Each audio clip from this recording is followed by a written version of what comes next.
Welcome back. Now, before we take a look at the day's business news, let's first take a look at the stock indices across the GCC.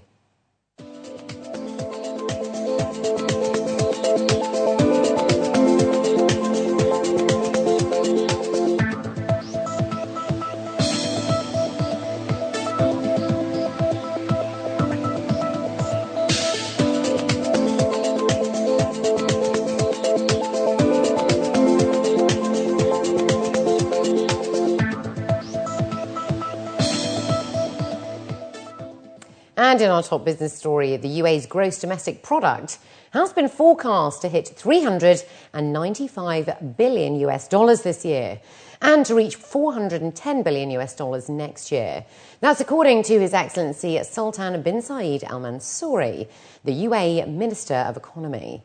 Al Mansouri stated in his keynote address on Tuesday at the 6th Annual Arabian World Construction Summit in the capital that the UAE's GDP has grown from $1.77 billion to $360 billion in 2012, which accounted for over a quarter of the GCC's GDP of $1.482 trillion last year. He added that the results of a Dubai Chamber of Commerce and Industry study shows that the contribution of the construction sector made up 10.3% of the UAE's GDP in 2011 and is projected to reach 11.1% in 2015 and 11.5% by 2021.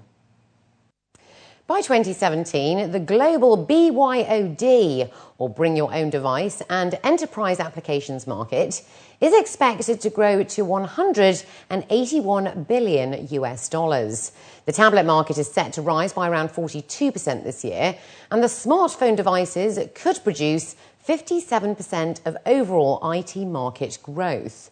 2013 will be the biggest year yet for enterprise mobility, according to representatives from SAP, a company focused on software solutions and business processes. Over the past 5 years, more data was generated in the entire history of mankind. This is due to the increase in connectivity and the modern infrastructure behind the mobile phone. Speaking at this year's two-day mobile show, Deniz Kilyar, the head of mobility solutions at SAP, is encouraging business leaders from the region to stay virtually connected and adopt an anywhere, anytime mentality. Whether in the workplace or working remotely from home, Kilyar stated that the platform increases employee productivity.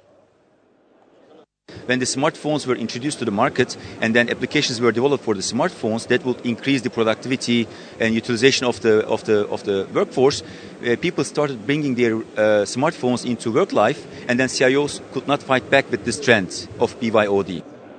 Giving an example of how innovative and intuitive the SAP app is, Kilyar described how hospitals are able to access patient records, lab results, and even X-ray scans off their mobile devices. In hospitals, for instance, doctors typically visit their patients, one in the morning, once in the afternoon, and then they pick up the file and then hard copy file, then they look at the blood test results and X-ray, etc., in different locations coming from different sources within the hospital. And there are some other doctors who might be also working on the same patient or doing consultations and discussing between disciplines, right? So if you enable this doctor to have the access by using a tablet, to have all access to have all these different pieces of information coming from hospital information system in real time, then you can increase, let's say, the productivity of all this doctor workforce. Let's say 500 doctors in a hospital. Even if you increase by 10%, this is a huge investment and a huge ROI that you can experience out of this investment. And running on the sidelines of the mobile show is the Cards and Payments Middle East event. The Mobi exhibitor showcased its next-generation digital services platform and introduced consumers to an easier and more convenient method of payment. All you need now when shopping is your mobile number and a 6-digit PIN. Headquartered in the US, the first all-digital bank account initiative was launched in the UAE before anywhere else in the world. Having tied up with Abu Dhabi Commercial Bank, the American company conducted a one-year pilot program and was confident to tap into the Emirates, as it is a progressive and forward-looking market.